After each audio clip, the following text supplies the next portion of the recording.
Yeah. Okay, let's settle ourselves and practice a little moment of mindfulness before we get into the class. Okay. So, wherever you are sitting, placing 2 feet firmly on the ground, and we're going to take in a nice deep breath in through the nose, breathing in, and slowly exhaling it out the nose with control. Another deep breath in through the nose. Slowly exhaling out the nose.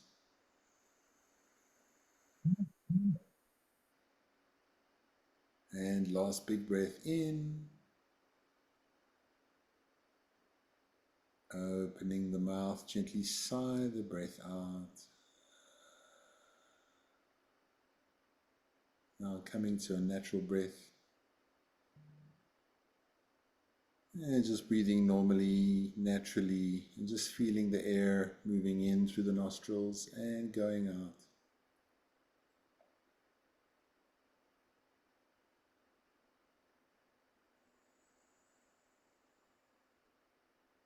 There's nowhere else to go, nothing else to do for the next while, but just be here in the present.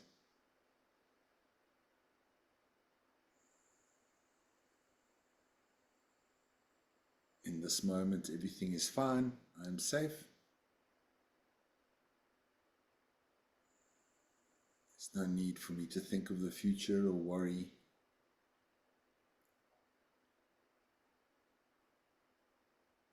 I can gently bring myself into this moment with my breath.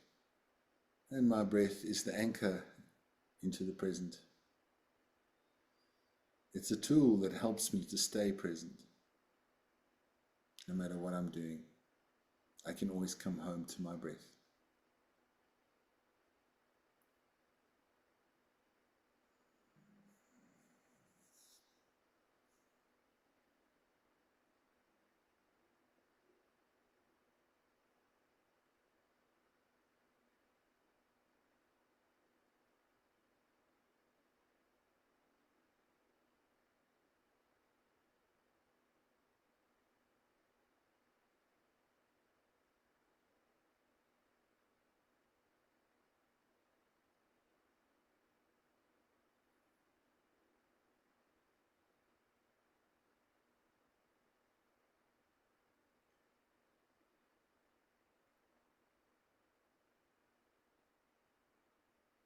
Okay, now taking a deep breath in to end this little practice and breathe it out.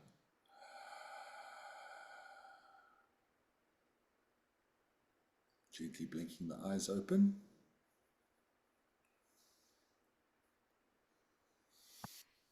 Okay, before we get into the content this evening, and just another big thank you for last week's sharing with all of you.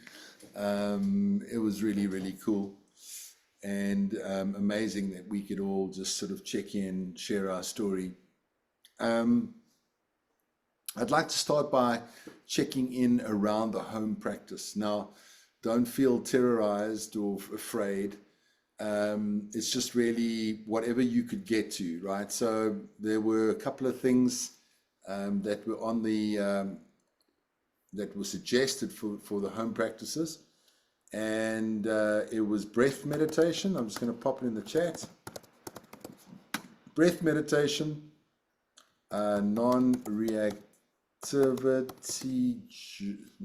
My spelling reactivity journal practice, and coffee, mindful coffee. And if you got it, the definition memorization. There we go. So it's quite a lot. If you didn't get to it all, that's fine. But I would just want to check in with you guys to see how you felt about the practices, how they're going. So let's see. Who would like to go first around the homework and the check-in? And you don't have to be perfect at it. It's fine. You're forgiven. You're easing into it. We all have to go. So someone has to lead the way. I'm happy to jump in, Mark. I'll Great. go. Thanks, Nicole. How was, Um, let's check in first on a scale of 1 to 10, Nicole. What's your number today?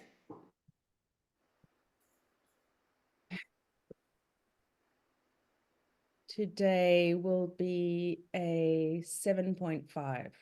There we go. I like the points because it shows there's a sharpening of awareness there, right? 7.5. Thanks, Nicole. And the homework? Did it go okay in the last week or two? Yeah, so I'm really enjoying your breath meditation. Awesome. I find the words breathing in, I know I'm breathing in, breathing out, I know I'm breathing out, to be incredibly stabilizing for me. Sure. Um, and so I just wanted to, say that I'd noticed that there were some phrases that you use that I find really brings me into the present moment and calms me. Good. Yeah, so I really enjoy it. And I noticed that towards the end of last week, when drama started being produced in my life by an outside party, Mm, that um, I was triggered into a place that took me away from my own practice. And I'm quite curious around that because it's actually a frustration that I do have. And I mean, I don't think I'm the only one in this world where I know what's good for me. And yet, in those moments of stress, it's like I don't I don't come back to the practices. It's like somehow they disappear into, I don't think about them. I forgot about them. I'm so busy with the problem at hand that I neglect the one thing that would actually enable me to have more resilience to cope with the thing at hand. mm. And being aware of that is, yeah, I mean, I just sit and giggle at myself. Like, this is so silly, human beings. So I noticed that my practice slid from the end of last week to now Mm. because I've been so mentally busy with a problem and crisis at hand. Yeah, so noticing that, and then I noticed that I do lead quite a mindful life. So, however, the journaling is very important because bringing attention again and again to the positives, the things that are going well, those little celebrations Mm. when the negativity bias is like so there that I'm always looking at, oh, what am I doing wrong? What could I do better? And so it is important to do these things. I know it, like I know. and and there's still a missing piece for me around it being an everyday brushing your teeth scenario, Yeah. Yeah. which can be really frustrating sometimes, and yeah, maybe even slightly shameful as well. So yeah, I'm just naming all of that. Okay. So, yeah, non-reactivity, non-judgment, and open-heartedness for the process at hand, right? Totally. So, yeah, it's going to take a while, and it might take actually a few weeks for you to settle into it. Mm, But the more effort that we apply in the beginning, especially, um, mm, the more the habit's going to take hold. mm, Stephen mm. Covey talks 21 days, and everybody Yeah. goes, nah, it's much longer than that. But in my experience, it can take 21 days, but it depends on the level of intensity. that one, you know, gets into it. So whether it takes 21 days, whether it takes 50 days or 60 days, I think it's up to us, and then to just kind of not beat ourselves up, because I find the more that we beat ourselves up about not doing something, the more we're not going to do that thing. But the more we just sort of sit with self-compassion and go, you know. So Kristen Neff is a wonderful psychologist in self-compassion. She says there's gentle self-compassion and there's fierce self-compassion. And gentle self-compassion is like, okay, darling, it's okay, you know, don't be so hard on yourself. And then there's fierce self-compassion that says, okay, you've been not very hard on yourself now for 2 weeks. Now it's time to like turn up the gas a little, you know. And then finding the balance between that is really essential. But yeah, I guess that's very honest check-in. And that's beautiful, right? We can just be sort of authentic with each other around the check-ins, whether we did the homework, whether we didn't do the homework, you know, it's fine. We don't need to feel shame or blame or embarrassment about it. It is a process, right? It's a process. It's not your normal process. So it's something new, something we're starting. It's always very difficult to get it right from the get-go. And, you know, to be honest, some people only really get into it when they finish the training, and a year later, they're like, Mark, I'm doing my journal every day now, and it's taken me 2 years. You know, anyway, so I just see it as planting seeds. In a very chaotic and crazy world, we are planting seeds of sanity into our lives, and hopefully those seeds will grow. But it also depends on how we nurture those seeds or how we neglect them. Mahatma Gandhi was fascinating because he was so busy, and his attendant was like, Gandhi, today you have such a busy day.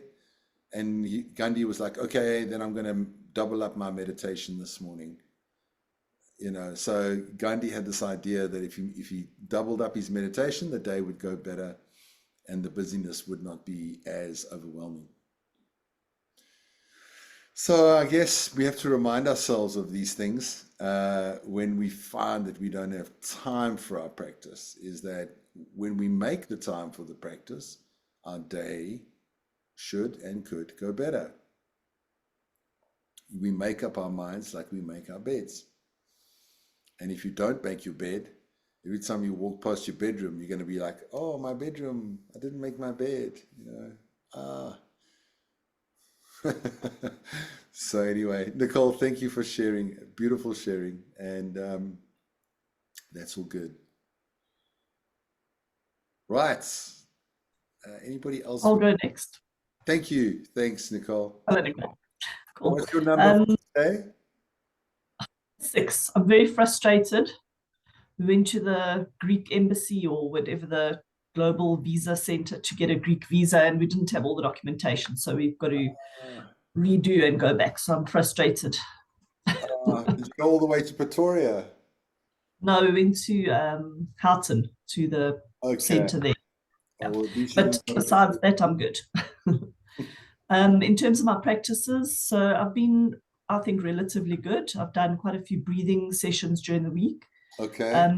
But if I can't fall asleep at night, I find if I just do about 3 breathing sessions, I'm out. So it also helps me just to quieten the mind and sleep. If I'm very stressed at work during the day, I'll go lie in my bed or sit in my room. I've got a chair in there, and I'll sit and do my breathing sessions, which is also helping. Right. I've also done 1 or 2 sessions. I think it's a singing bowls, also on that app, which I've really enjoyed as well. 2 25-minute sessions I think I've done of that, and really enjoyed that as well, the meditation. Also just came out feeling very calm and relaxed and ready to carry on. And in terms of my journaling, I've got 2 entries, so not great, but it's a decent to start. It is. Yay. Celebrate. Yeah, and that's me. Celebrate the 2. Celebrate the 2. Yay. I got 2 entries. Yay. You know, it's a celebration that's going to keep you going back for more, right? So I'm happy about those 2 entries. Thanks, Nicole. Any mindful tea or coffees that are going on here? Not so much. Yeah, Nicole Mansell. Some mindful tea, coffee, good. Okay. What about mindful eating? We're going to get into that today, Anna Marie. Okay, I'll go next. Okay, thank You you. know, with my clients, I always start with a mindful practice, mindfulness. So I do it with them. Awesome. So, what about mindful listening? Mindful listening is a big one too. Without reactivity and with openness, non-judgment, and Absolutely. So yes. yeah, I mean, you could change the definition to mindful communication is paying attention in the present moment on purpose in a particular way. You could say the same thing, right? Listening, same thing. Mindful listening. I mean, people don't listen anymore. People struggle to listen. Their attention spans are deteriorating, and this is a big problem. So mindfulness and mindful listening. You know, I used to have a landlady. She used to catch me in the parking lot and talk to me for like an hour, and I could not get a word in. And she'd be like, and I used to sit back and think, I'm so irritated now because she's wasting my time. But then I thought, you know, she's lonely. She needs someone to talk to or talk at in that instance. Let me just listen and breathe. And then I would like secretly put my timer on while she was talking, and I'm just nodding my head going, uh-huh, uh-huh. And I use that as a meditation, you know, so it wasn't for nothing. And so there's always someone in our lives we can really just pay attention to in a particular way on purpose in the present moment, and not look at our phones while they're speaking, with non-judgment, open-heartedness and non-reactivity. Absolutely, Anna Marie.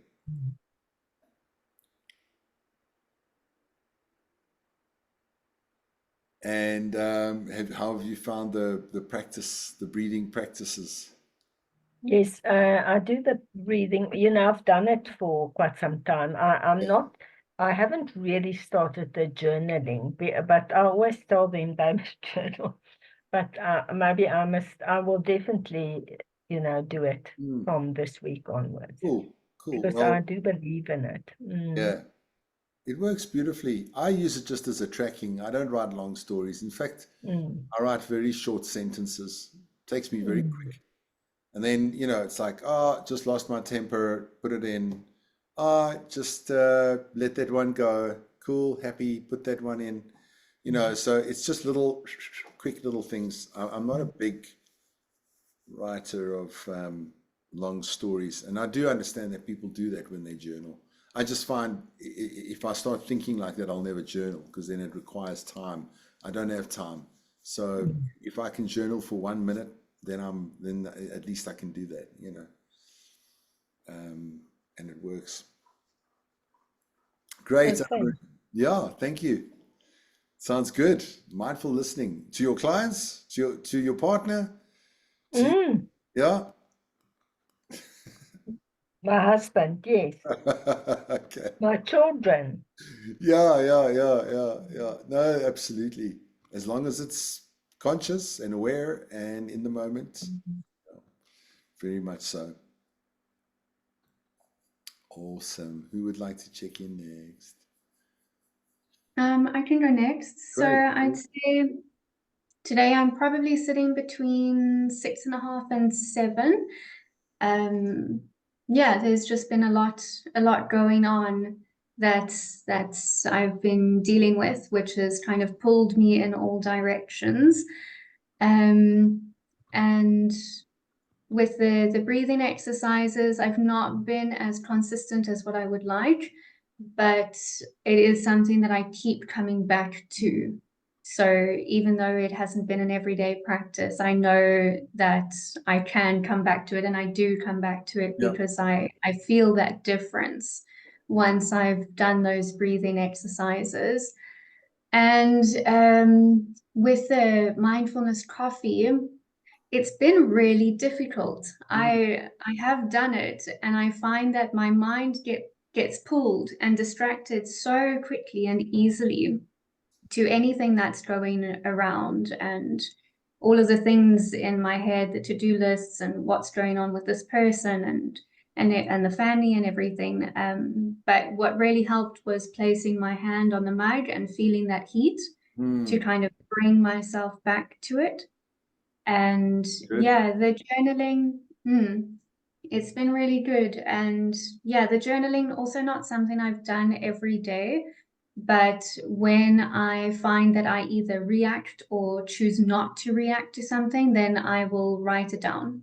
And if I don't have my notebook with me, then I jot it down on my phone quickly and then transfer it down later. And I do a bit more of a long form because I find that it helps for me to sit with either why I reacted or why I chose not to react and what emotions that brought up or what the initial trigger was that has caused me to react to it now, just to try and do some reflection and get to the core of what is going on. Wow. Sounds very good. Sounds great. I wanted to share a little thing that I do regularly.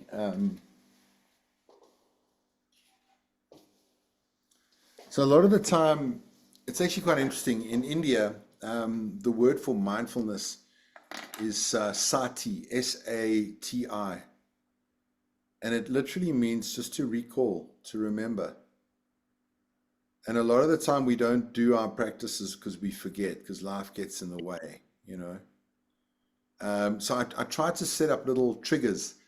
I know that I came across this word glimmers, which I quite like, you know. But for example, like in the morning, I'll draw a pause button on my thumb, and then I'll push pause, like, you know. So just a pause button. So as I'm going through my day, and I'm like, oh wow, there's a pause button.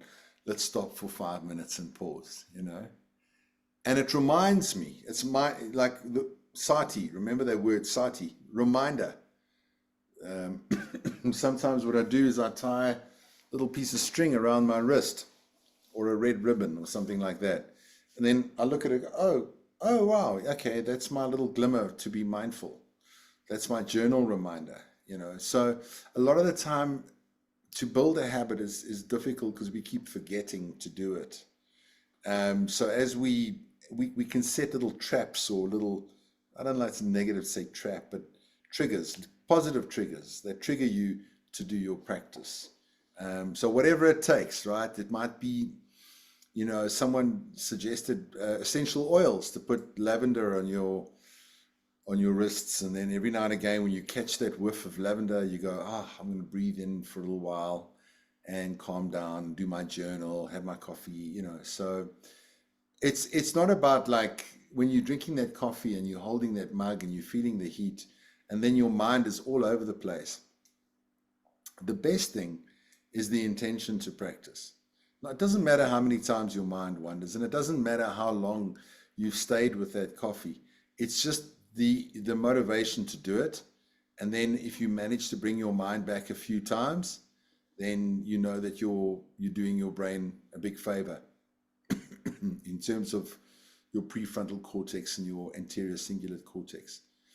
And, you know, John Kabat-Zinn says you can't clear your mind. You can't have this perfect moment of stillness, but you can keep coming back. And you do that again and again and again and again. And that's where the real work is. Just keep coming back with non-judgment, open-heartedness, and non-reactivity.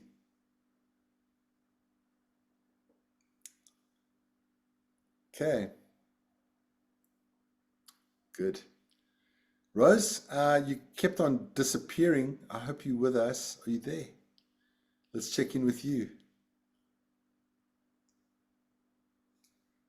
Let's see. We can't hear you. Let's see. Where is she? Where's Rose? Just gone on mute.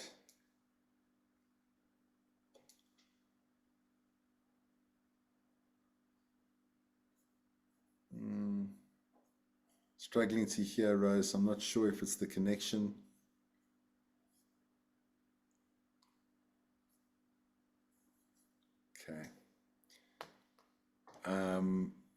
We can continue. I can hear you. Okay, no worries, Rose. All right, maybe you can pop us a little message about your number and how you're doing. I think I've just had COVID because I was really sick last week, and then it hit my chest, and I was making mistakes all over the place at work. So I'm feeling much better this week, but boy, did I have brain fog. But yeah, feeling much better. Okay, let's get back into it.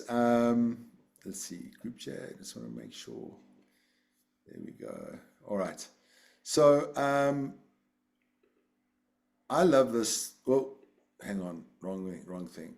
Okay, so this is really interesting. Is in 20, when was this? When did this article come out? 2017. There was an article by the Max Planck Institute in Germany, and I'll share the research with you after this class. I actually jumped for joy when I got this article, because I put the course together and I put the various meditations in certain places in certain weeks. And then I read this article about this incredible neuroscience laboratory and the findings. And they said, there are certain meditations that build certain parts of the brain. And I looked at the meditations that they were talking about, and they listed 7 of them. And they were exactly the same meditations that I had put in the program in order. I mean, what are the chances of that, right? So I was like, how did I get that so right? What we're busy with right now is the frontal lobes. Okay, we are working on our executive functioning. And what is the executive functioning? It is attention, motivation, working memory, reasoning, overcoming ingrained behavior, dealing with novel situations, decision making, error correction, troubleshooting, task flexibility, planning and execution, flexibility of thinking, impulse, control, concept formation, abstract thinking, and creativity. It's pretty much the powerhouse of your brain. It's the CEO of the brain, the prefrontal cortex. Now, the way that we build this part of our brain in all the right places is focus practices, which we are currently doing. You are focusing your mind on one thing, whether it's coffee or your journal or it's your breath. And as you bring your mind back again and again and again, your prefrontal cortex is growing, literally, like a muscle. Okay? Then there are other practices to develop empathy, thinking about putting yourself in other people's shoes. That grows the parietal lobe at the top of the brain in all the right places. And then there are other practices of building kindness and emotional intelligence, which builds the temporal to insular pole. And I was like literally jumping for joy, like a real nerd, when I got this article, because I was like, all of those practices I've included in this program. And Max Planck just confirmed that that is a complete brain workout. So everything in this program is a complete brain workout. There are some meditation traditions, and I might even name them, where you go for 10 days, 10 hours a day on retreat. Excuse me, I've still got the coughs. And they give you one technique, and they say that is the technique that you're going to practice for the rest of your life. One meditation only.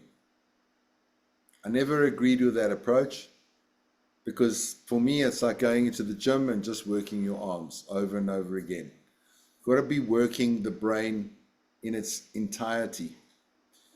And a lot of people, especially in therapy, they may have certain problems, they may have certain issues, and we can encourage certain meditations to meet those problems, whether they're suffering from grief, whether they're suffering from anxiety, depression, overwhelm, burnout, etc., etc.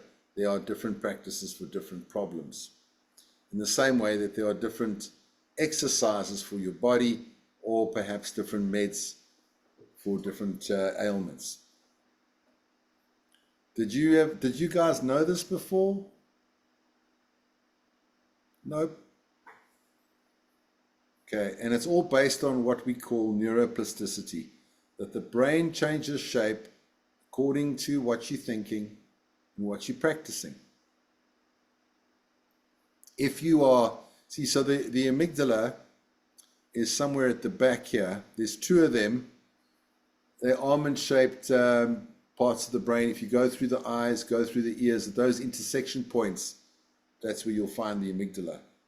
And that is your sort of the part of the brain that detects threat.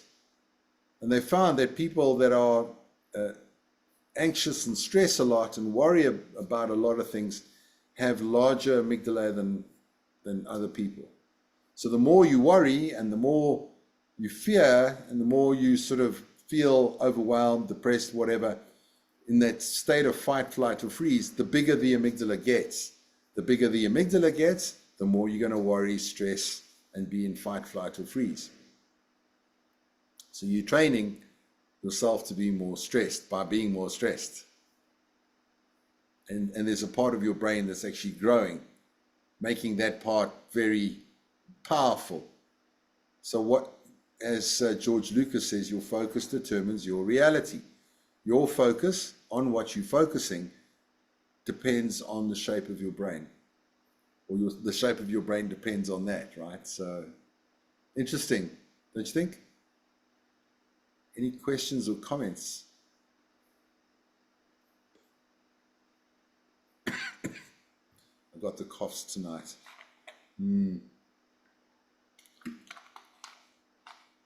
There we go. Please excuse me. So executive functioning is pretty much, we want to. I mean, if you could take a pill and all of these functions were increased, would you?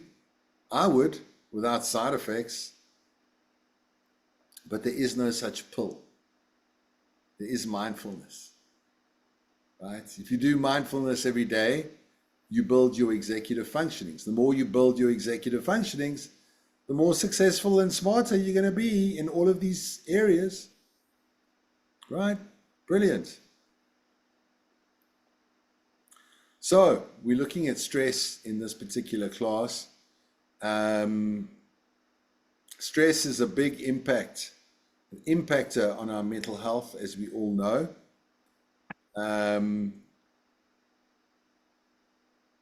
And I think every single person alive has at some point experienced stress, right? Stress also steals our ability to be mindful away. And a lot of the day we spend on autopilot. So autopilot is where you're not really present. You multitasking, you're thinking about the future, you're thinking about the next thing, or you're lost in the past. And you're not, it's the opposite of mindfulness. Okay, it's the opposite of being mindful. Dr. Ellen Langer from Harvard University, she's amazing. I think she's like the grandmother of mindfulness. She's been lecturing on mindfulness for like 35 years now. She says that we are on autopilot for about 47% of our day, which means that for 47% of the day, the average knowledge worker is not being present. She also says most of the mistakes that we make, or most of our suffering and problems that are created in life, is when we are on autopilot and we're not really there.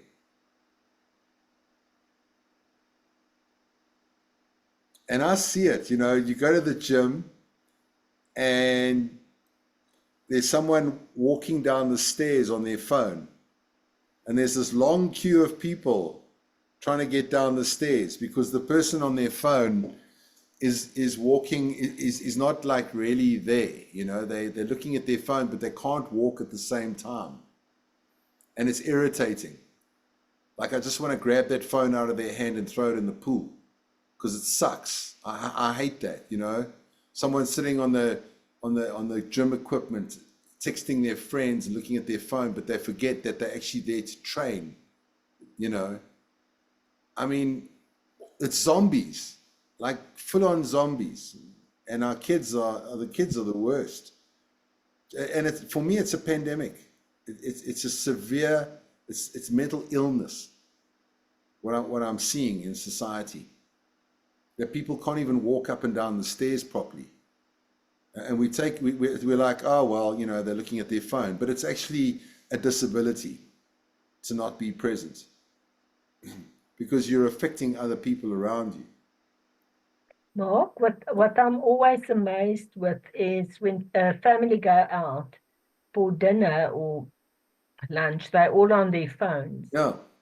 And I mean, they're supposed to socialize and connect, but they're all on their phones the whole time. Well, you know, Anna Marie, this is why mindfulness is more important now than it was 20, 30 years ago, or even, you know, and it will be more important as more zombies are around us.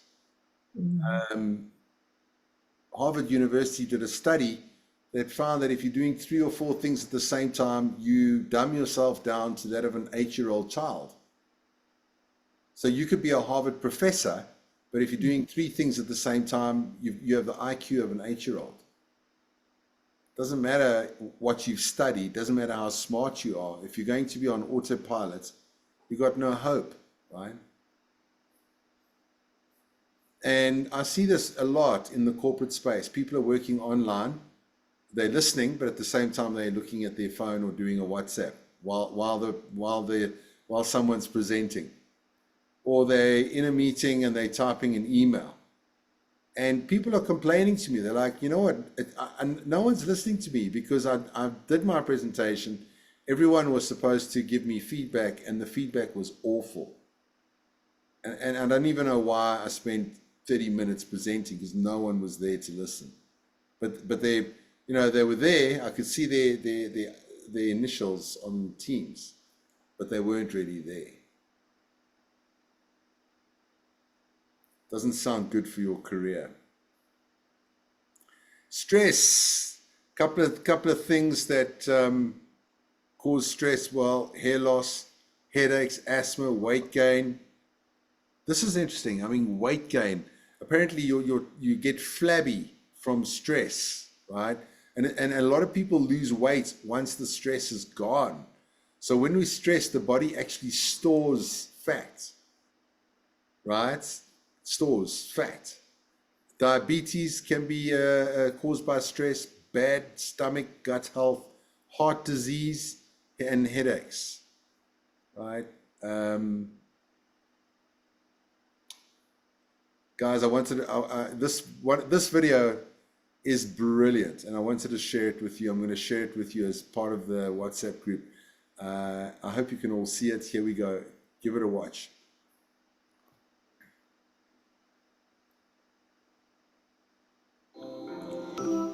Are you sleeping restlessly, feeling irritable or moody, forgetting little things, and feeling overwhelmed and isolated?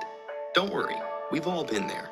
You're probably just stressed out. Stress isn't always a bad thing.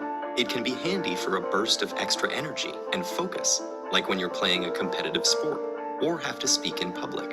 But when it's continuous, the kind most of us face day in and day out, it actually begins to change your brain. Chronic stress, like being overworked or having arguments at home, can affect brain size, its structure, and how it functions, right down to the level of your genes. Stress begins with something called the hypothalamus pituitary adrenal axis, a series of interactions between endocrine glands in the brain and on the kidney, which controls your body's reaction to stress. When your brain detects a stressful situation, your HPA axis is instantly activated and releases a hormone called cortisol, which primes your body for instant action. But high levels of cortisol over long periods of time wreak havoc on your brain. For example, chronic stress increases the activity level and number of neural connections in the amygdala, your brain's fear center. And as levels of cortisol rise, electric signals in your hippocampus, the part of the brain associated with learning, memories, and stress control, deteriorate. The hippocampus also inhibits the activity of the HPA axis, so when it weakens, so does your ability to control your stress. That's not all though. Cortisol can literally cause your brain to shrink in size.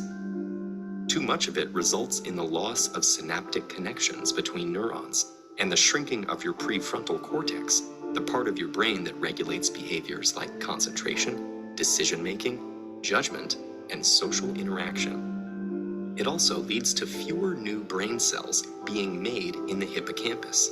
This means chronic stress might make it harder for you to learn and remember things, and also set the stage for more serious mental problems like depression and eventually Alzheimer's disease. The effects of stress may filter right down to your brain's DNA. An experiment showed that the amount of nurturing a mother rat provides its newborn baby plays a part in determining how that baby responds to stress later in life.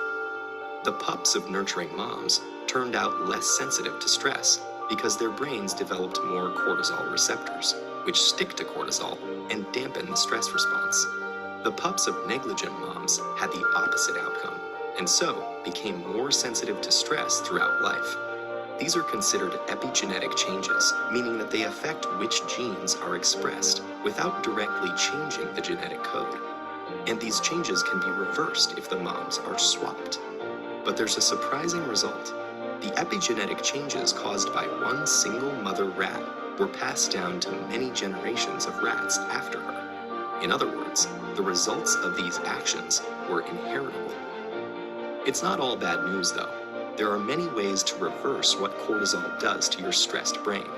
The most powerful weapons are exercise and meditation, which involves breathing deeply and being aware and focused on your surroundings.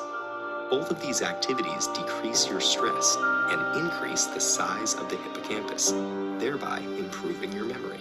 So don't feel defeated by the pressures of daily life. Get in control of your stress before it takes control of you.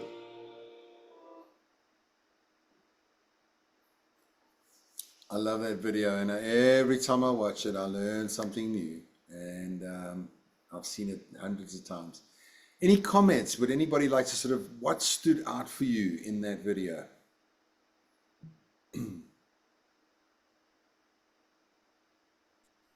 Maybe I can relate to the putting on weight, not specifically the video, but when you showed the cortisol, the putting on weight, the hair loss, the fatigue, all of those, I recognize all of those symptoms. And I think when you also said you feed on stress, so if you keep stressing, you're feeding on it effectively. It's very difficult not to stress. So I'm hoping that by the end of this course and with all my practices, I learn to better control my stress, because I stress if I'm not stressed effectively. Thanks. It has to work, because it's like, you know, I think I don't know if I mentioned it last time, but you want to lift a 50 kg weight above your head. Did I talk about that last time? I did. You're not going to do it first time at the gym. It's going to be every day lifting that weight until you get to be able to do that. So how are we going to stop stressing? We got to start somewhere.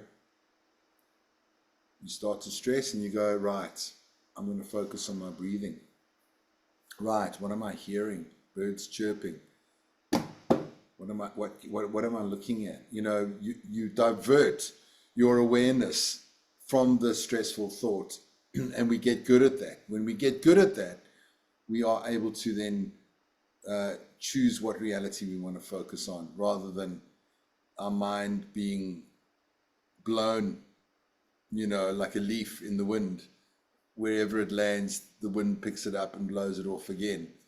We're learning to undo that, to be more grounded, more solid in the moment. And in this moment, stress can't live in this moment. I'm not stressed in this moment. I'm here. So yeah, thanks Nicole for sharing. Anybody else?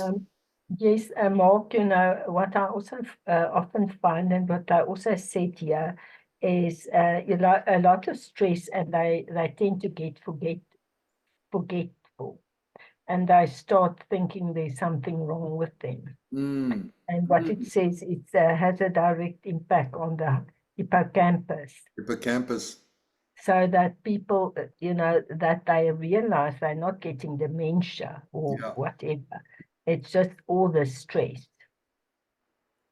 Yes, yes. Forgetfulness.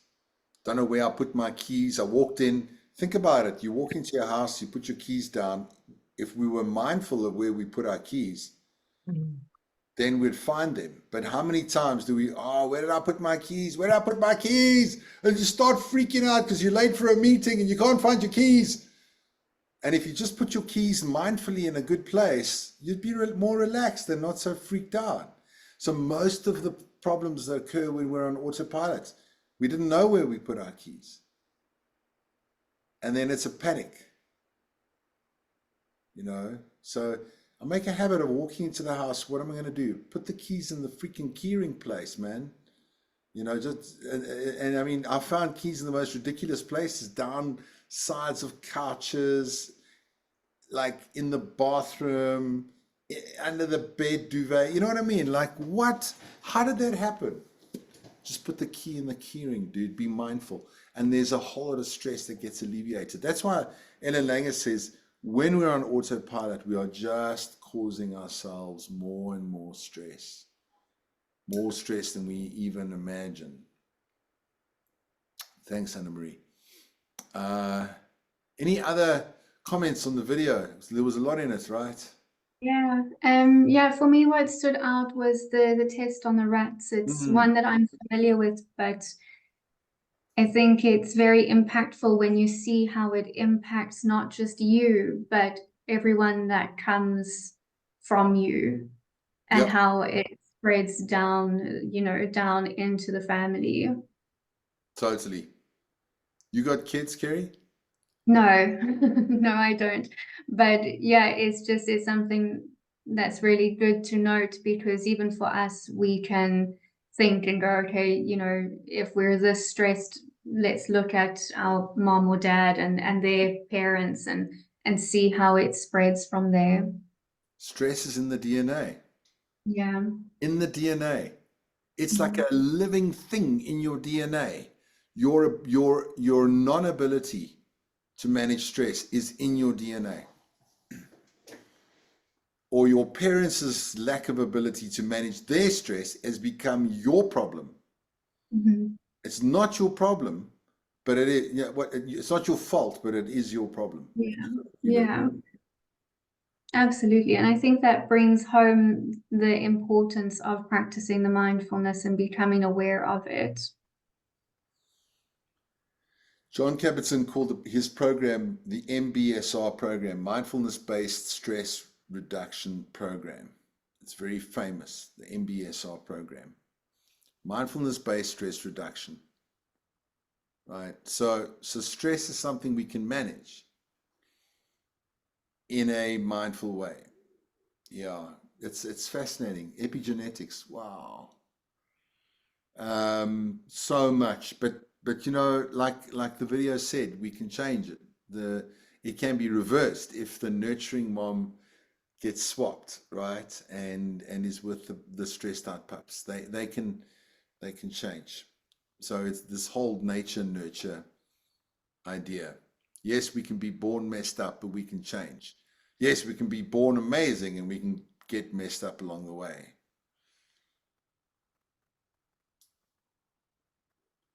Yeah. Any other sort of takeaways from the video that stand out for you? Anything different?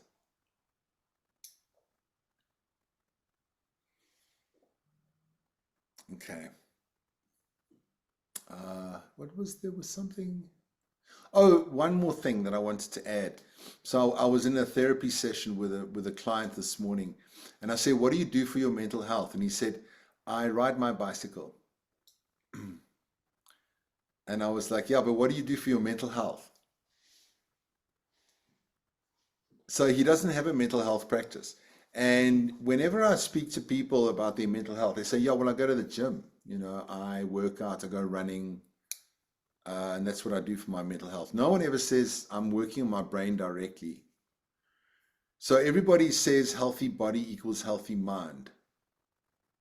But if you think about it, like I remember when I was going through trouble with my ex-wife, and I thought, I'm going to go for a run, and I'd go running for like 40 minutes. But on the run, I couldn't stop thinking about all the shit that I was going through.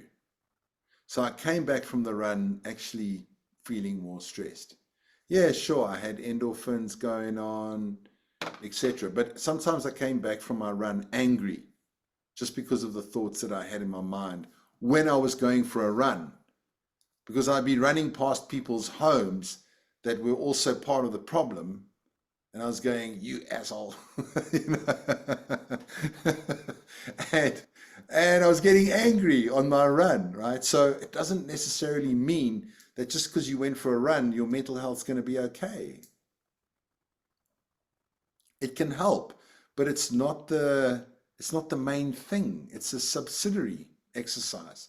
Like in the video, the main things are exercise and meditation to reduce that cortisol buildup.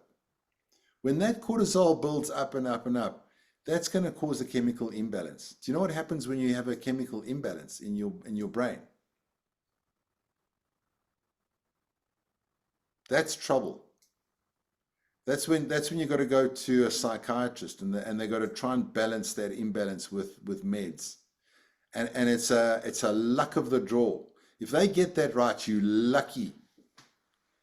Some people stay bipolar, stay schizophrenic because of that chemical imbalance, right? You got to use lithium and blah, blah, blah. And it's all because of stress, right? It's all because of that buildup, which tips the scale of our chemistry. It's no joke. I saw it in my father. It's no joke. I saw a normal person lose their mind completely and never got it back because of prolonged stress. It's no joke. And it can happen to anyone. Not just the stressed out epigenetic people either. Anyone.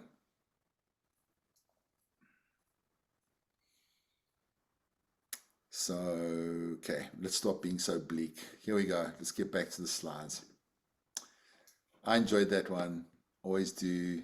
I think it's brilliant. Where do we feel stress? When you get stressed, what happens? Nicole Temnet, you told us a little bit about it. Hair loss, weight gain, anything else? Do you feel in your body? Is your body saying something to you when you get stressed? Yeah, my shoulders and my neck, they feel like they're up around my ears. I look blue on my screen. Don't worry about it. Okay. No worries. Definitely my shoulders and my neck. I often have to go for acupuncture. Oh, really? To relieve the muscles in my neck, yeah. Okay. Yeah, I get major pain in my lower back. I can lose my temper, and the next day my back goes out. It's actually really weird, the connection between emotion and back pain. Thanks, Nicole. How about Anna-Marie? When you get stressed, what happens? If you don't mind sharing, like, where do you feel it? Do you get nauseous? Well, often also in my shoulders, and also sometimes your stomach. It feels like it's turning. Okay. Yep. And what they say in that, especially that book by Dr. van der Kolk, The Body Keeps the Score. So you feel your emotions and the stress in your body. Yeah, absolutely. Thanks, Anna-Marie. Nicole Menso? Yeah, for me, yeah. For me, it's definitely my neck, and then secondly, my shoulders. And yeah, I'm the same. I also need to go for dry needling, and I can actually feel the relief the minute that I have either the needles or like joint mobilization, and just the touch. Yeah. Bizarre, it's just, and my body has said to me in those moments, like, thank God someone's got me. It's that feeling of like, okay, I don't need to hold it all up by myself. Someone's supporting me. And yeah, I have to go like every 2.5 weeks for a session. Wow. Interesting. Thanks for sharing. Kerry, if you don't mind sharing, what happens with you? Yeah, of course. For me, it's also the shoulders, and as Rose said too, it's headaches as well. So it starts here and then it spreads all the way into my head. I've also needed to go for dry needling, and yeah, it gets really bad sometimes. And once you have that release, you kind of feel like one of those bobblehead dolls. Yeah. Everything's super light, and yeah, it's a unique experience. Oh, picturing you as a bubblehead doll. Yeah. On the car, like an Elvis. Okay. Yeah. Rose is saying headaches. I also get headaches. Oh, I was so stressed on Thursday. Did I have headaches on Friday? Anyway, I think that was also COVID, but hey man, like nausea, I used to throw up from stress as well. Like actually get sick. That's when I'm really stressed, like you get sick. Yeah, it's so the body actually starts to tell us, right? Something. Hey girl, your neck's going, time to de-stress. It's time to ramp up the self-care, right? Your stomach's not feeling good, your hair's falling out. Time to practice self-care. Time to de-stress. So do we listen to our bodies, or do we just soldier on and push on through beyond what our bodies are actually telling us? Our bodies are clever. It knows something and it's telling us something. Are we listening? Most of us think that our body's just there to move our head around to meetings. But the body, as Anna Marie said in that brilliant book, The Body Keeps the Score. And it sits in the body. So much sits in the body. This lady, her name is Sarah Lazar, and she is a wonderful neuroscientist. We touched on her work in the first session. She's a Harvard neuroscientist, and she's done some remarkable stuff. She was training for the Boston Marathon. Let me just push pause there. And she was training for the Boston Marathon. She was a runner and a neuroscientist for Harvard. She injured her ankle. She couldn't run. She wanted to rehabilitate. So she started doing yoga. Anybody do yoga here? Yoga, sort of? Yes? Okay. I try every day, a little bit. I did 5 minutes of yoga this morning. Yay, winning. So I did 5 minutes. You know, normally I do like 15, but I did 5 and I was happy I did 5. So Sarah Lazar, she started doing yoga for rehabilitation. And yoga is very mindful. Okay, if you got a good yoga teacher, they're going to say like, okay, now get into this pose, down dog, breathe, synchronize your breathing with your body, breathe into the body, now move and move on your breath. Now, if you got a really good yoga teacher, that's the kind of stuff they're going to be saying, right, in a yoga class. They're not going to be like, you know, people are talking about their day, laughing, oh, by the way, do up dog. You know, it's very mindful. So what happened to Sarah Lazar is that her colleagues started to notice that her personality was changing. She wasn't so aggressive. She was nicer. They said, have you met someone? Are you in love? Whatever. She said no. So she realized that she was becoming nicer and more calm, probably because of the yoga. So she started to look at brains of people that practice yoga regularly compared to people that don't. And she found that there were remarkable differences in parts of their brain. And as I said before, similar findings to the Max Planck Institute. People that practiced yoga, and then she started to look at people that do mindfulness, have smaller amygdala, less fear center activity going on. Okay?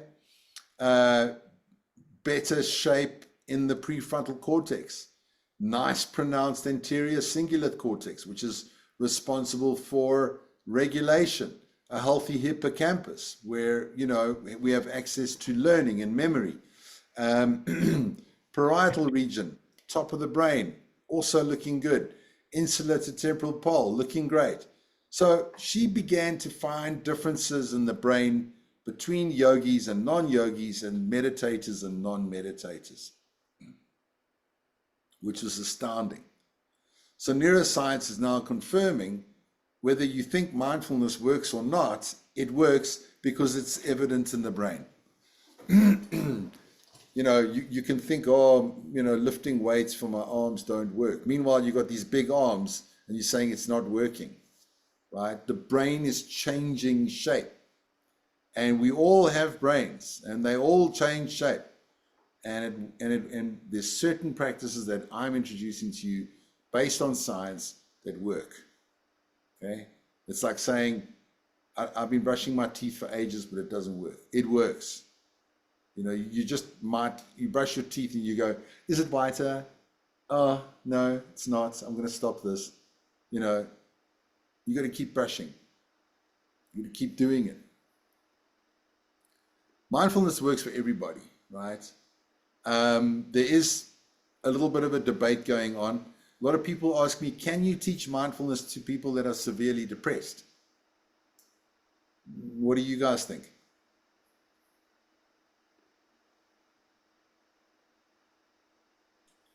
I think you can teach it to anyone as long as they're willing to listen. Okay.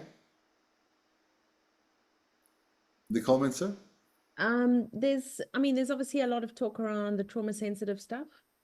Sure. So one does need to be sensitive to the fact that mindfulness, depending on how it's practiced, and can trigger a lot of trauma. Sure. And I've experienced that myself. Sure. So yeah, I think, you know, you've got mindfulness-based cognitive therapy, which would be better for highly depressed people. However, there's so many different types of teachers, different types of meditation, even types of mindfulness as well. Yeah. That I think anything can be modified. But I mean, that's just my opinion. I'm not an expert. I'm confused at this question. I'll tell you why I'm confused, because I always had the hard line that you should not be teaching mindfulness to depressed people. And my example was, if you walk into the gym and you got flu, you know, it's not going to help you. It's going to set you back. Like, you shouldn't be training when you're ill.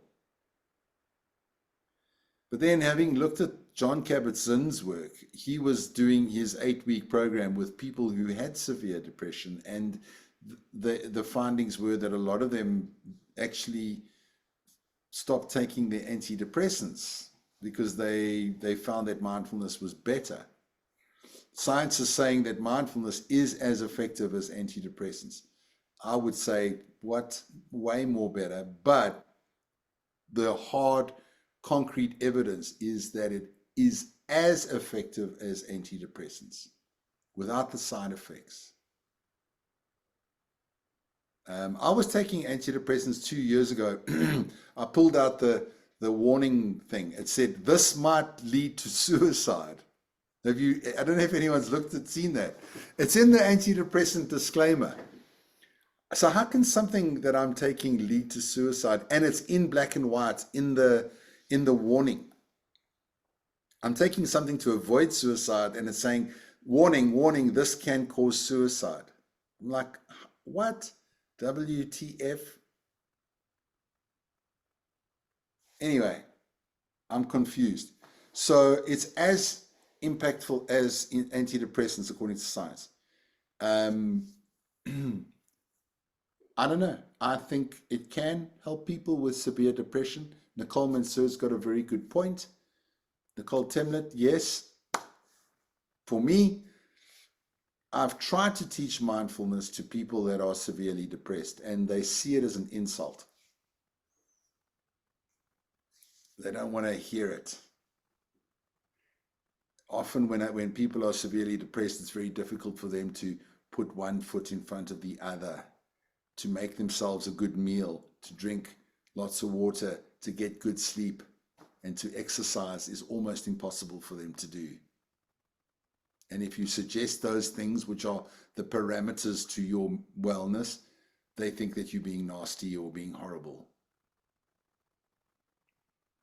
Yeah, and those kind of people just need someone to listen to, someone that can listen, someone that can offer them good therapy, and maybe they need the chemical route to get them out of their depression.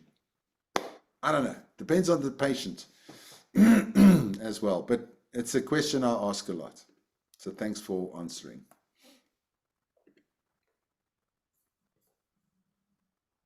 Okay. Sarah Lazar, I absolutely love her. And I will be sending you some of the articles around that as well.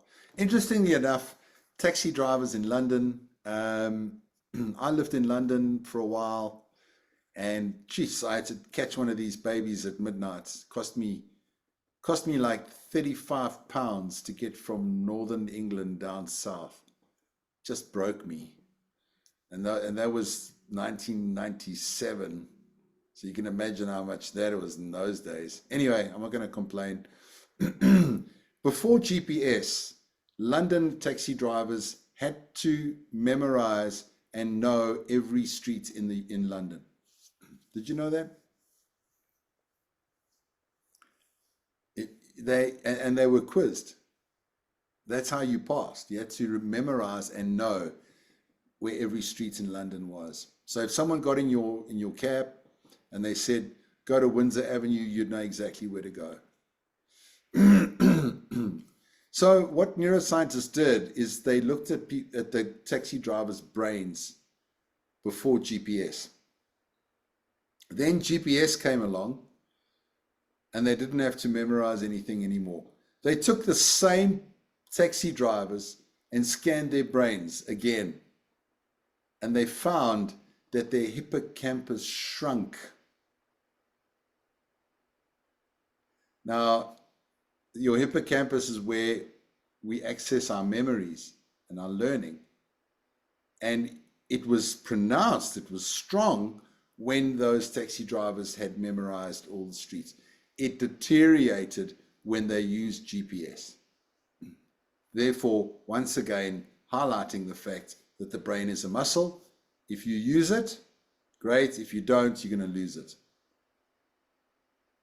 In the video, they said there's a strong link between that and Alzheimer's. I'll say that there's a strong link between that and dementia as well. Do you know how many people are suffering from dementia in their old age at the moment? It's frightening. More than ever. I think it's just a result of, look, it could be obviously genetic, whatever. There's many factors. But I think one of the main factors is that it's a neglect of our mental health.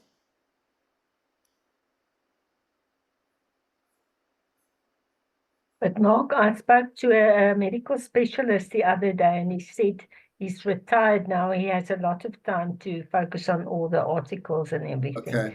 And he said there's a definite link, that professionals that sit the whole time, they are more inclined to get dementia. And he said people that do physical labor, they are much less to get it because they move, they're always busy with their bodies.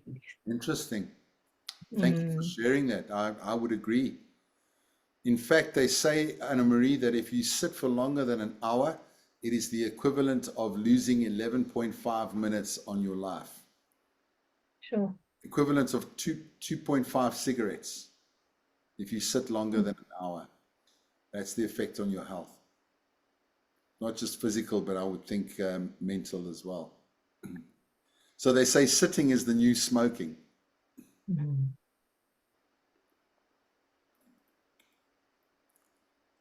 So with mindfulness or lack of mindfulness, we can have a life challenge or break up with your partner, whatever. Then we have a negative reaction, automatic. Stress goes up, we have another negative reaction to that, then stress becomes chronic. With mindfulness, we have a life challenge. Your initial reaction may be negative. We bring in mindful awareness. We respond mindfully with wise thoughts, words, and actions, and we restore balance. And that is very simple description of the stress reduction diagram. This is a bell curve we work with a lot in corporate. And it shows that not all stress is bad. Okay. A little bit of stress. Can you see the arrow? I don't know. When I point it out, you can? Okay. A little bit of stress is actually good for us. No stress is actually not good for us. Inactive and bored. We have a bit of stress. It helps us to reach peak performance. Obviously, if you're an athlete, records get broken in front of audiences. If you're delivering public a presentation, you might find that it's better than ever because of that little bit of stress. But prolonged stress, too much stress over a period of time, then moves us into the right-hand side of the bell curve. Fatigue, exhaustion, panic, anxiety, anger, burnout, and breakdown. Burnout is a work-related stress problem, according to the World Health Organization. I do believe that it's influenced by personal factors as well. I was in hospital for burnout as a managing director of my own company.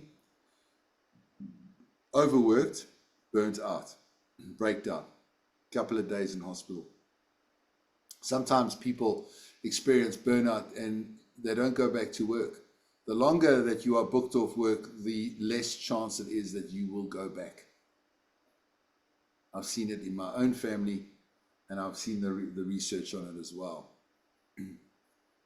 People think they're being clever by working and burning the candle at both ends. They are not, because they're juggling so many balls that eventually they will start dropping those balls, and their boss or their colleagues will have to pick up those balls. Not very cool. Well, good. I always ask the people, what is your stress level? Then they'll say 100% or 90%. And I said, what's your output, your performance? Oh, no, about 90%. But the more stress, the less performance. Wow. That makes sense. So definitely, if you look Oh. here, you know, because it correlates with this line. So if you 100 here, you actually have no productivity. Yeah, totally. You make a lot of mistakes, and so the more stress, less productive. Yeah. In fact, people that are in burnout, the problem is that they lose the lack to prioritize. They can't, their brain cannot prioritize. So everything is urgent. Every email is just as urgent as every other email. And they get so overwhelmed because they can't categorize. Their brain actually can't start to put things into order. Now, if we are managing our stress well, our brains can say that that's more important than that. But burnout happens, and when that happens, we get into a state where we don't know what is more important than the next thing. That's hell. That's terrible. And that's overwhelm. And it's almost like a deer getting caught in the headlights. You know, you're just frozen, and you don't know where to run, left or right. It's just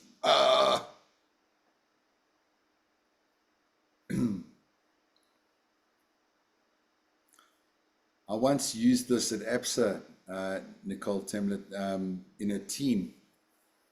And I asked people, where are you on the bell curve? And everyone just sat there in the boardroom at Towers West, you know, quiet. We didn't want to say anything. So I was like, okay, let's pass a jar around and everybody write on a piece of paper, but don't write your name. And I pulled out those pieces of paper and the team leader was in the boardroom. And 85% of the people sitting in that boardroom were panic, anxiety, stress, overload, burnout, and breakdown. 85%. The team leader had no idea. So she said, okay, everyone go home early. We'll address this tomorrow. It's a bit of a shock.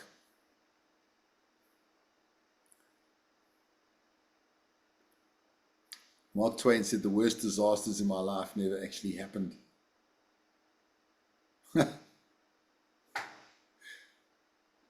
So a lot of when we're not present and the mind is off into the future, I call it time traveling zombies. You know, we're flying into the future in our time machine, a future that doesn't exist, but the rest of us is left behind half alive like a zombie.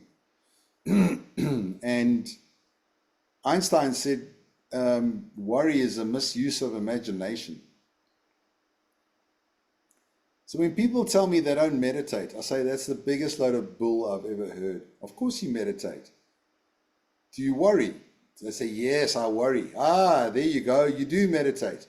You are focusing on your fears for a period of time on purpose in the present moment.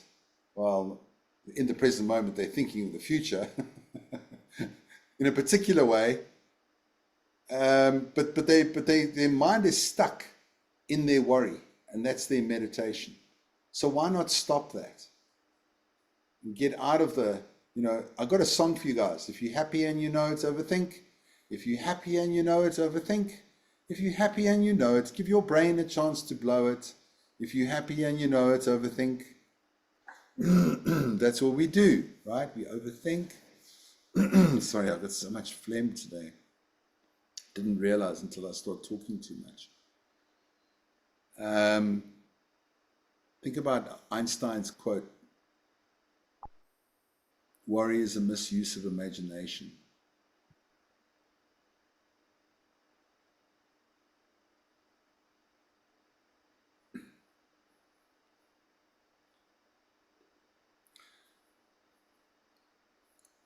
I did have an incident where the worst thing did happen. My wife and I were sleeping, my ex-wife now, but we were sleeping and we were living in a complex in Loniel and it was like 4 o'clock in the morning and we wake up and there are two guys in our bedroom and we were so like, what is going on? Who are these guys? I thought they were the security guards. Anyway, the one had a gun and the other had a big knife and they said, we're going to kill you. That's the first thing they said. So you wake up and your heart's racing and you don't even know what to say, what to do. So they tie us up and my wife and I, my ex, were facing each other, tied up. And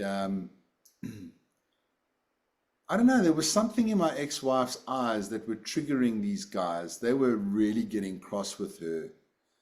And there was just something about it, the look in her eye. I don't know what it was, but I think panic, it's like a chain reaction, right? If someone's panicking, it's going to cause panic for other people. So I don't believe in fighting back or violence. I believe that to survive a hijacking or a robbery, you just got to be mindfully calm as best you can. Not always works, but in my example. So I just said to my ex, listen, look at me in the eye and don't look at them and let's breathe. Let's slow our breathing down. Let's calm down and breathe. And she was hysterical. And our son was 3 years old at the time. He was in the room next door. And they left him alone. Anyway, they were in the house for an hour, and we just focused on our breathing and looking into each other's eyes. So we calmed down. We managed to calm our nervous system down. As we calmed down, the invaders calmed down too. To the point where when they left, the one guy apologized. He said, "I'm so sorry we had to do this to you. You're good people. We're sorry." You know? And I was like, "It's okay, brother. You know, times are hard. Don't worry." And then they go, and we're fine. I truly believe if I was reactive and angry, the situation would not have gone well. And I've lost friends that reacted instead of responded. What made me respond well was years and years of waking up early and doing my meditation practice. What makes people react badly in those situations? Well, it's a reactivity, isn't it? A crisis situation, a knee-jerk reaction. I like to think that it was a crisis situation. I was well trained for it because I can control my reactions. So anyway, I still had nightmares for many years after, and I couldn't sleep well for probably 12, 13 months after. But I then had other mindfulness practices that could help me. We did go for therapy. It was cool. Didn't feel like therapy worked as much as my practices that I did. And I thought that that saved my life. And I'm sorry if that story triggers some sort of memory for you. But having said that, I do like to tell the story because I do think it could save a life in a bad situation. And it's not the situation, it's the work you do every day that makes you ready for a situation like that when it occurs. And God forbid that ever happens to you guys.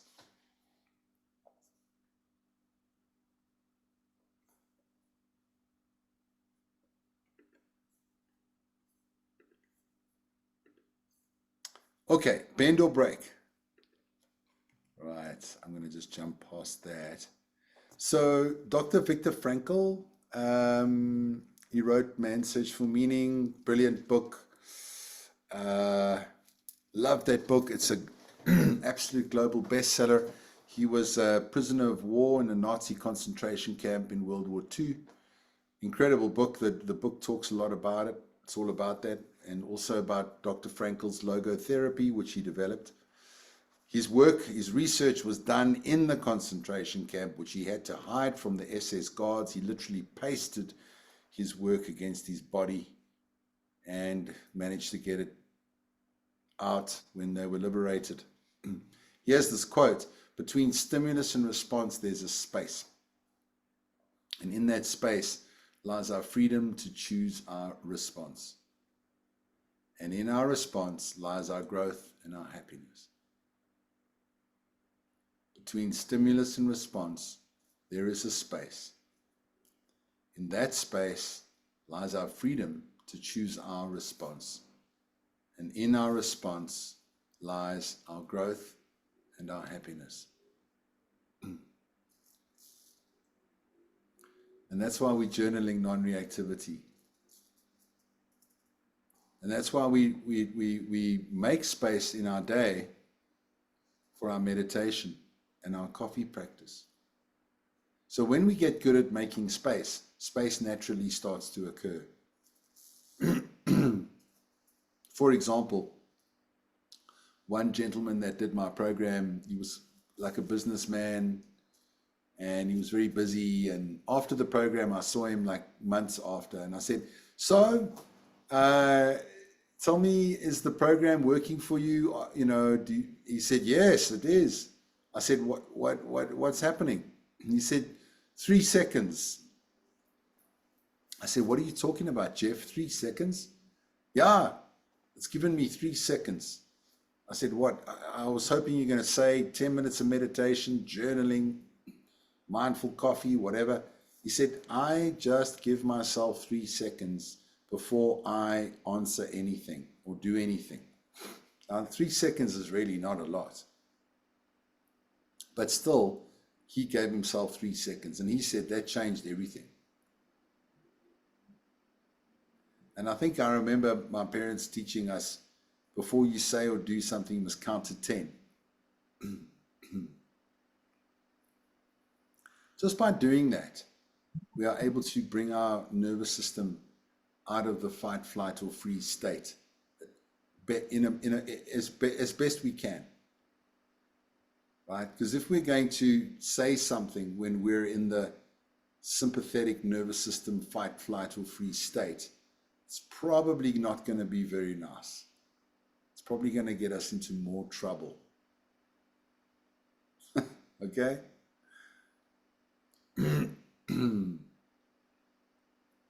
When we are in the fight, flight, or freeze state, there's a thing called the amygdala hijack. Have you heard of it? The amygdala, your fear center, what you saw that video, it works with your hypothalamus pituitary adrenal axis and triggers a reaction in the kidneys to release cortisol and adrenaline. The cortisol is like a painkiller, and adrenaline makes you faster and stronger. So why are those chemicals released? Because if you got to fight against that bear, you will not feel pain as much, and you will be stronger. How does that work when your boss tells you that your work is cock? You have the same stress response as if it was a bear. Is cortisol and adrenaline going to help you when your boss is standing at your desk complaining about your cuck work? No. What are you going to do? Jump across the table, grab them by the throat, and wrestle them to the ground? That would have worked 20,000 years ago, but it doesn't work today. And the stress response is exactly the same as the ancient human. Not very good in the modern world, guys. Very good when you're wearing a loincloth with a spear, but not very good with your Gucci Vuitton, Louis Vuitton bag and your laptop. But you're the same creature. You haven't changed. You're the same beast as 200,000 years ago. Nothing's changed. So this is a hack. It's got to be a hack. It's got to be like an old computer, right? Think about the first computer you had, right? You can never add the latest software package. It's not going to work. So that's what we're trying to do. We're trying to use science to hack the ancient human program. Because the ancient human program is not working in this modern day world. That's why depression, anxiety, suicide, all of these things are on the increase. It's not working in the modern day world. We are more aligned to savanna and jungle living, hunter-gatherer. Even farming is a way new thing in the human race. Think about it. You know.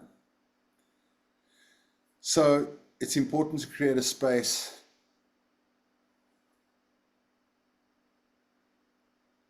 a pause.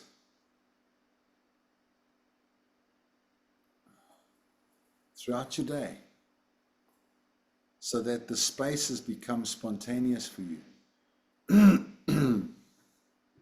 Anna-Marie was talking about mindful listening.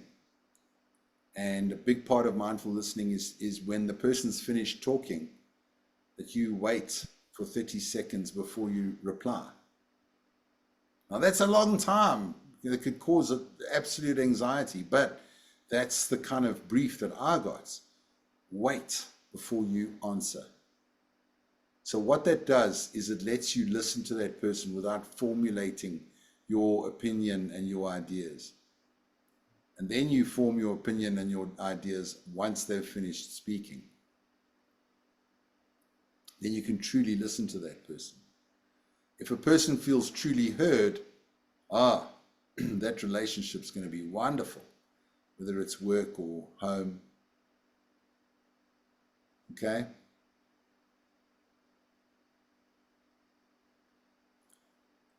Any comments or questions? All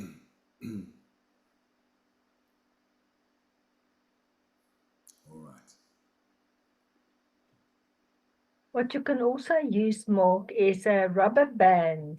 If you put it around your wrist, Yeah. and then often you can just I like it. just. Mm. Yeah, I like that. I like that. I was talking about the amygdala hijack and then I got sidetracked. So what happens then is when your amygdala senses that there's a threat, it literally hijacks the prefrontal cortex. It shuts your executive functioning down to a large degree, and your hippocampus is also affected, which means you don't really have too much access to memories and learning and your executive functioning. It literally moves you into the reptilian limbic system. And you know that reptiles eat their young. Some of them, like snakes, so they eat their young. So we become more like reptilian, primitive, where I'm going to eat you before you eat me kind of scenario. And we wonder why people die in road rage. We wonder why, like there's violence, like police in the USA kill people. Like, I don't think they mean to kill people, right? I don't think they do. I'm sorry, I'm a bit outspoken on this subject, but I think that they are triggered because that person looks violent. So they they experience the amygdala hijack, and then someone dies because they're trying to contain them, because they use too much force. But they can't control themselves. They're now hijacked by the amygdala, and they're not rational. You know, when you get angry, you can literally destroy a 20-year relationship in 5 minutes. And then go, why did I say that? Why did I do that? I didn't mean that. And it's true, you didn't mean it. But you were triggered. And you literally became like this primitive beast.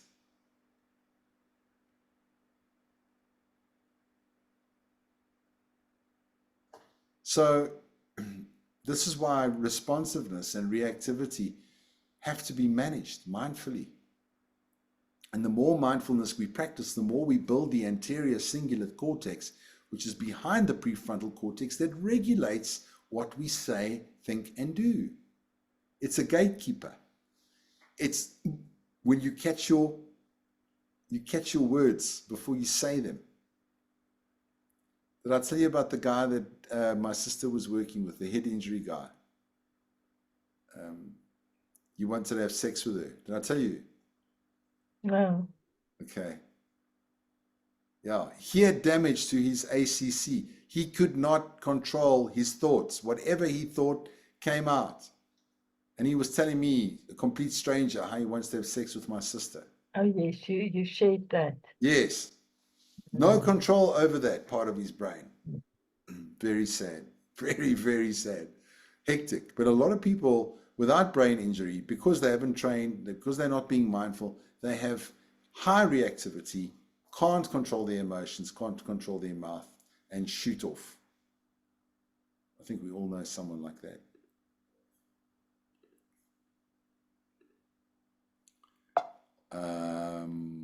Let's see. Mindfulness, there's the definition that we love.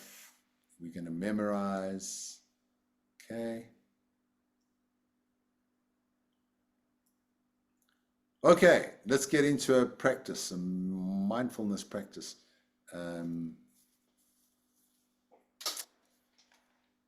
we're going to move today into what is called the body scan.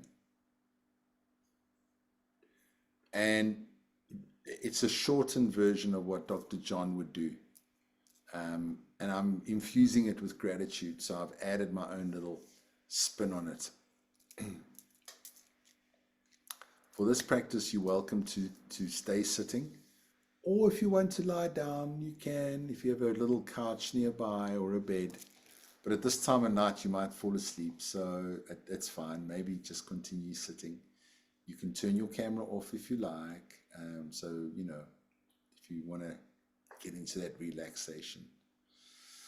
It's the body scan practice. It was popularized by Dr. John Kabat-Zinn in the 80s. It is an adaptation of an ancient practice called Yoga Nidra, which is thousands of years old and comes from India.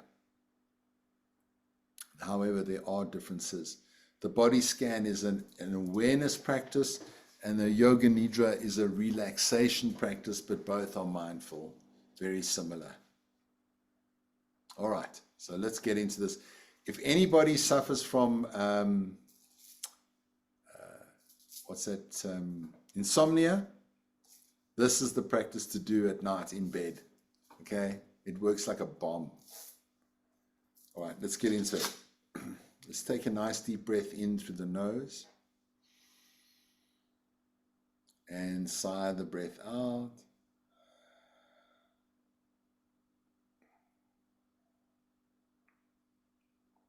Relaxed breathing at the nostrils.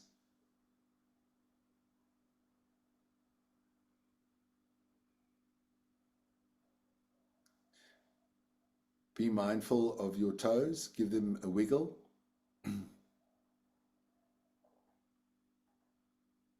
And stop wiggling the toes. How are my toes feeling today? How are my feet feeling? The soles of my feet, the tops of my feet, my ankles. How do my feet feel?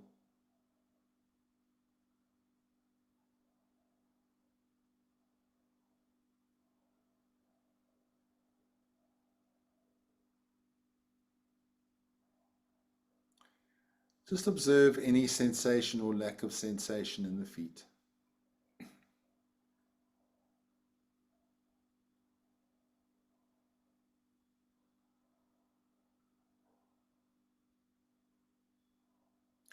Moving our awareness into the shins and the calves. With non-judgment, open-heartedness and non-reactivity of my shins and my calves. Contemplating our journey in this life, we can feel grateful for where we've walked, our path, our journey.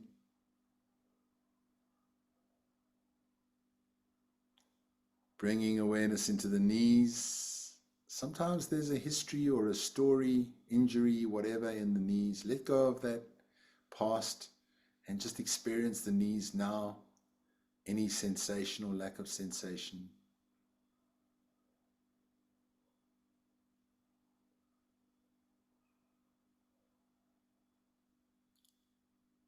And breathe slowly, not too deeply, but just slightly deeper than normal at the nose, making sure our nervous system is regulated. Now bringing awareness into your legs and just being aware of your hamstrings, your quads, the femur bone. How are the legs feeling?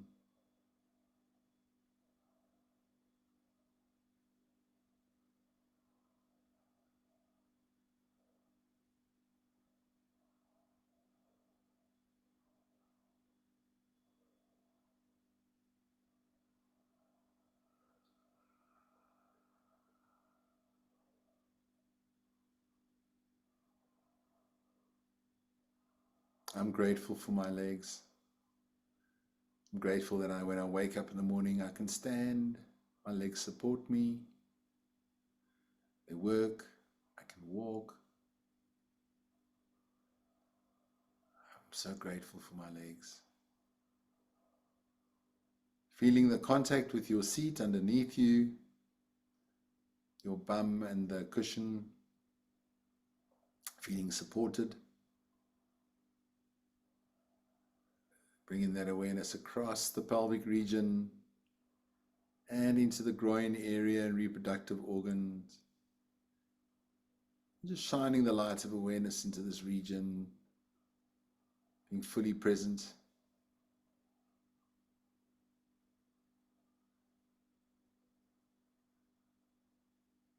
Breathing in and feeling your belly expand, and breathing out, it's slight contraction.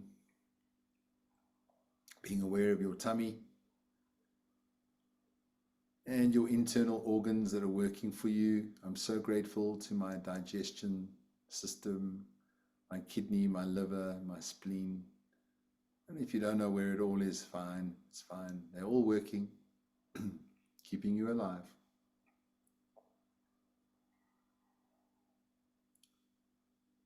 Moving your attention to your lower back and the contact with your seat as you expand that awareness up into the rest of your back.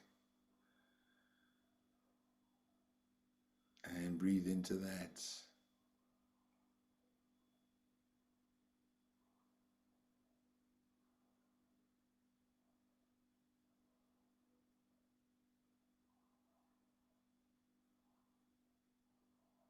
How is the back feeling today?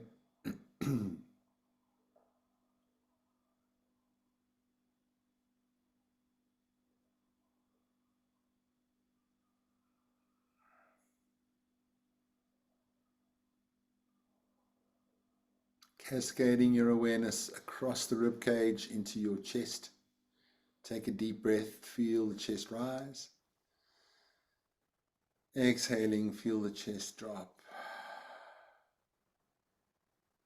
Feeling the clothes against your skin. Being mindfully aware of your chest. And other thoughts might be around, and we just let go of those other distractions and really focus on the rise and fall of our chest. And if you're very subtle, you might feel your heart is beating in your chest.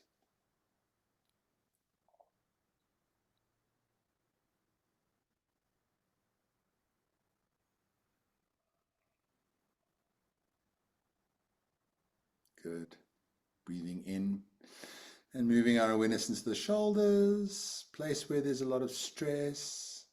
And as we practice mindfulness, a lot of stress is released in the body just because of awareness. Isn't that amazing? A lot of the time, emotions just need to be seen and they are stuck in the body. And when we get to that part of the body and we go, I'm aware, I see you, they get released. They also get released by talking about them. And emotions, there's a strong link between emotions and illness and severe illness. Mindfulness unlocks and releases them. They just need awareness. Moving your awareness into the shoulders. How are the shoulders feeling today? And moving that down into your arms, your forearms, your triceps, your elbows.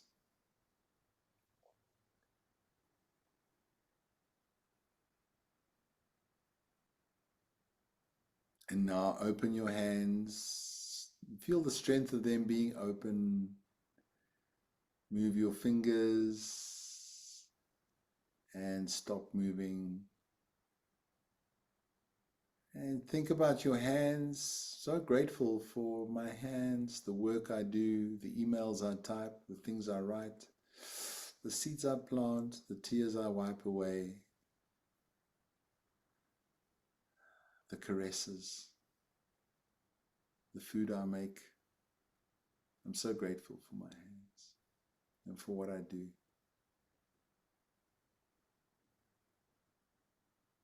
Relaxing the hands and moving that awareness through the arms once again and into the neck.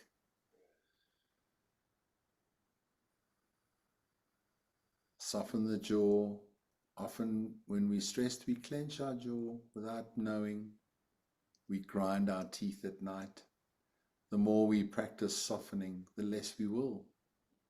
What we practice grows stronger, according to neuroscience. We rewire our brain for cool, calm, and collected. Being aware of your chin, your mouth, your lips, your teeth, your tongue.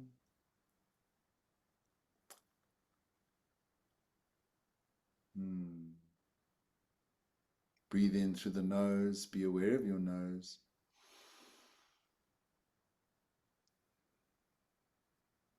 Soften your cheekbones. Be aware of your ears.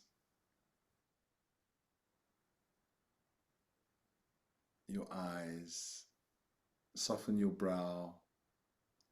And the frown lines that we often scrunch our forehead together, soften that area. Being aware of your attention traveling across your scalp, every hair on your head, and then into your brain. How is your head feeling today? 80 billion neurons in our brain, firing and wiring, learning new things. And then focusing all your attention at your crown, right at the top of your head. How is my crown? Any sensation or lack of sensation there?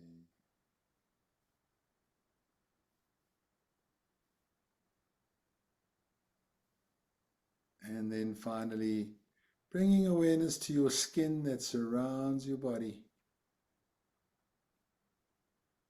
Our skin can teach us to be resilient. When we are cut, we heal. When we are bruised, we heal. Our skin can teach us so much.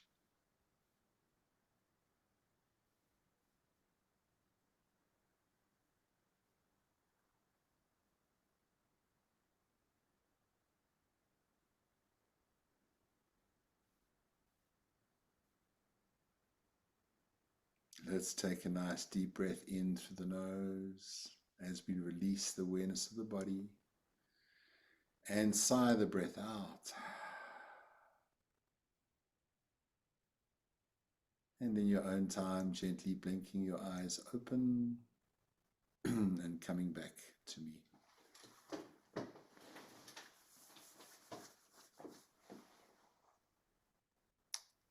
Relaxing, huh? Anybody feeling stressed after that? No. Does mindfulness work? Yes.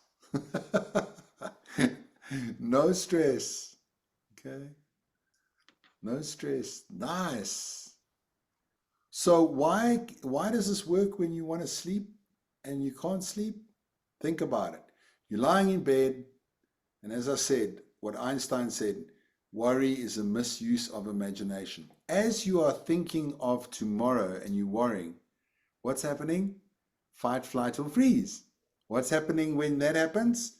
Amygdala pumping, talking to HPA axis, pumping cortisol and adrenaline into your body, because your brain is imagining negative case scenarios. Your body doesn't know the difference between visual and reality.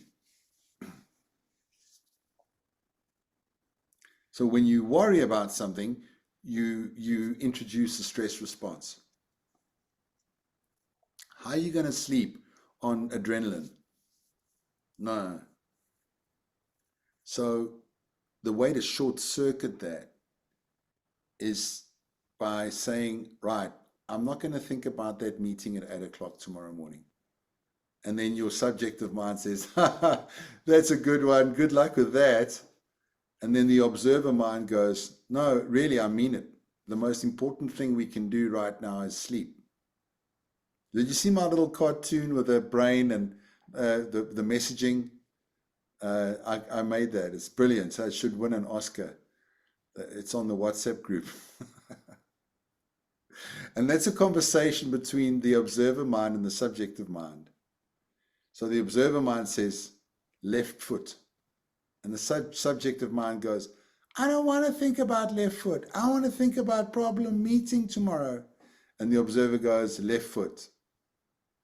And then you focus on your left foot, your left ankle, your left calf, your left shin, your knee. Then the subjective mind says, this is so boring. What the hell are we doing? It's important to think about all these other things tomorrow. And the observer goes, no, we are going to sleep. We're not going to trigger the fight-flight response. We are going to sleep. So what happens is as you're doing that and you get better at doing it, you relax more. You calm down. You experience homeostasis. You go to sleep. I always ask, what keeps you up at night? And people says, my worrying mind. So the other alternative is to take a sleeping tablet. But I find when I take those things, I'm super groggy the next day. Always a side effect to chemicals. And that horrible taste.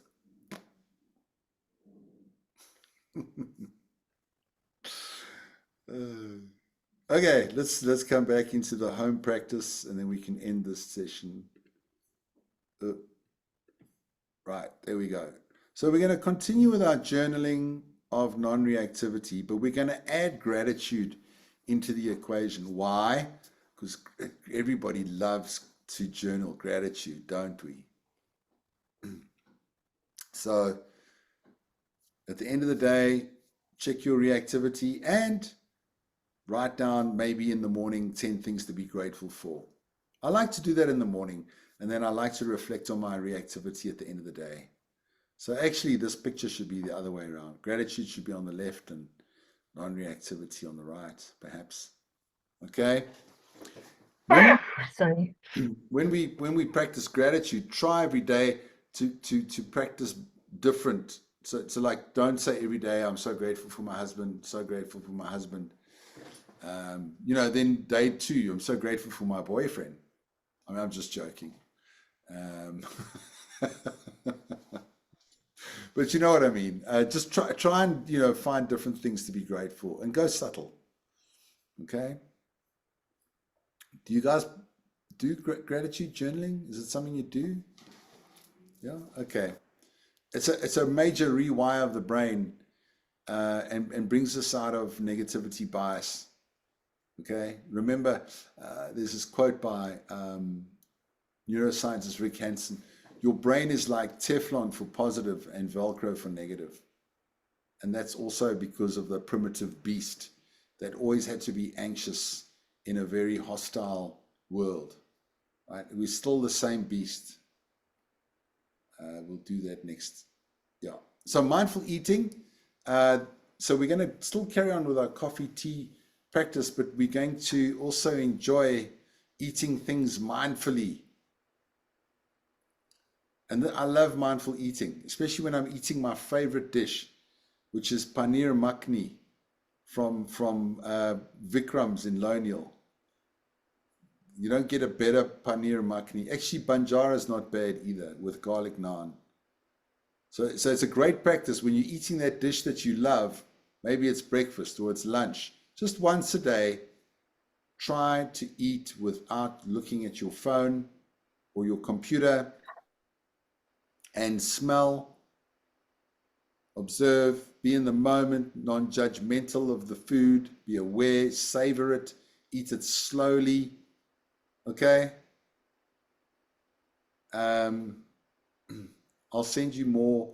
I'll send you a video on this for more information. I won't carry on too much about it now because it's late. Okay? So coffee. I will send WhatsApp messages. I will still continue to do that, but we are going to do the body scan, and we're going to do mindful eating and journaling. And that's the journal practice there. And then we'll check in with you guys next week. Any questions before we close? Any comments? Thank you, Mark. Thanks, Anne-Marie. Yeah, thanks, Mark. I'm going to sleep well. Try it, Nicole. I find it's the bomb. In fact, I was leading a body scan practice at the Nanhua Temple for 20 yoga ladies.